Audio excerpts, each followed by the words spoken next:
Morning, Coach. Hello. Hey, Coach. Health-wise, everybody that should be healthy, looking good for tomorrow? All 11. Yeah. How does that change how you approach this postseason, knowing that you're not going to have the full complement of players in the postseason like you've had in the past years? I mean, no change from the standpoint you're probably only going to play, you're going to play a 8, 9, briefly 10-person group. Your guys that played the most minutes in the past are probably going to play a little bit more, but that doesn't change, regardless if you have 15 available and healthy or 11. So, it doesn't really change it now. I mean, we've had a couple of weeks now to work with this group as is, and so I think that, the good news is that everybody's got to be ready because who knows what curveballs we're going to be throwing the rest of the way. And they all know that, it's one bit of foul trouble away from having to play a more extended important role. Now, what is Jabari Park? You faced him once, I believe, this year, the last game. What does he bring? What kind of elements does he bring to the Bucks? Well, I think his ability to get downhill, his ability to drive the ball, he's shooting it better, obviously shooting it from 3 now. They play him in some 4 or 5 pick and rolls that are difficult to guard. He's a great cutter on the baseline. He's a great driver on the baseline. And he's a big time scorer athlete, like at the end of the day,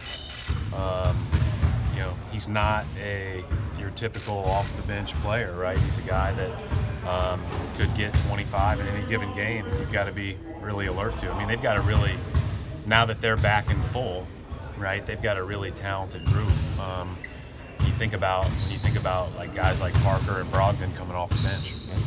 Well, Coach, the other night against Philadelphia, notwithstanding, defensively, how are they now? Very long, very athletic. They turn people over. They turned us over all year. You have to take care of the ball because that's it all fits together.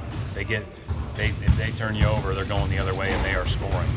They're so good in transition anyways that if they get a run out or an advantage, you don't have a chance.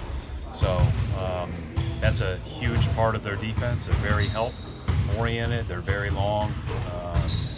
They're hard to score against. They're hard to play against.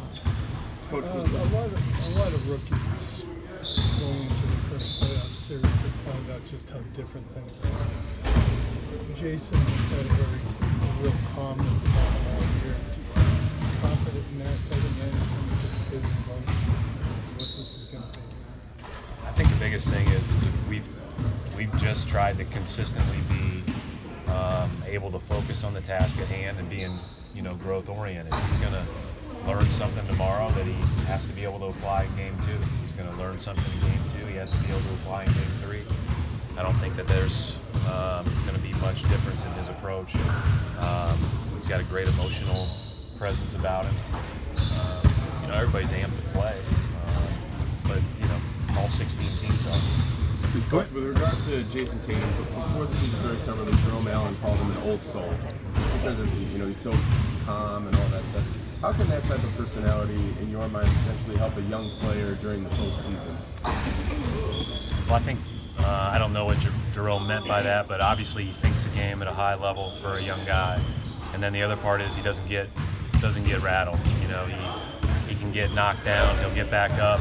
He'll obviously when you're young and everything else, you're put through a lot of challenges, and he's met every one of those, and I don't see any reason why he wouldn't continue to play well.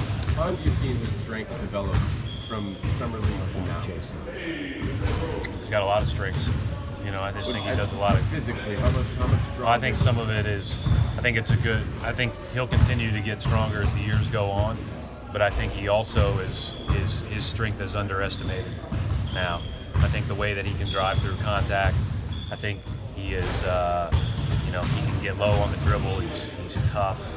He's competitive. He's been able to make that something that hasn't really, the physicality of the league. He's been able to play through. Right. How much do you lose defensively from the standpoint of having just a lot of options because of injury?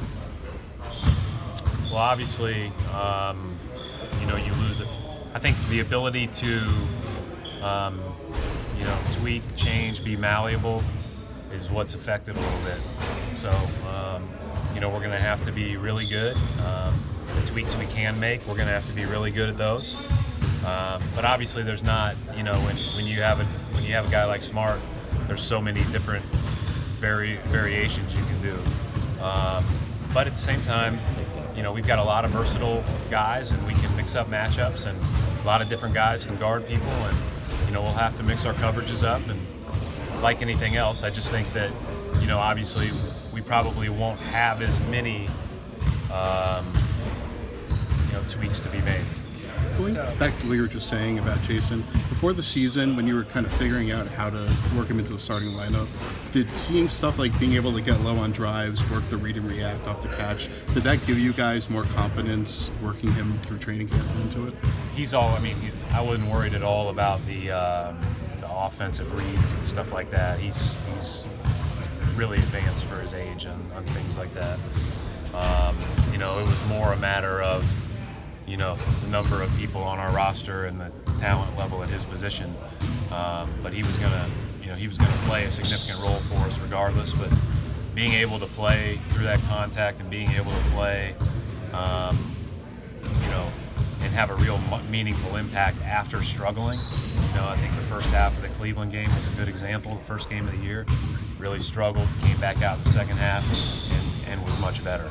And so he just has a good emotional way about him, and obviously a lot of physical tools. You asked, you were up front at the beginning of the season saying you were asking Jalen to do a lot of different things this year than he's done in the past. And you even said that you're probably going to be harder on Jalen than anybody else. How has he kind of adjusted to that and accepted that over the course of the season and arrived at this point? You know, again, we use the phrase growth-oriented. Nobody is more focused on getting better in the process and growth than Jalen.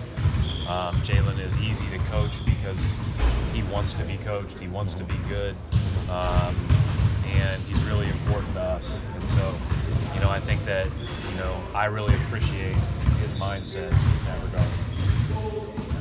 Thank you.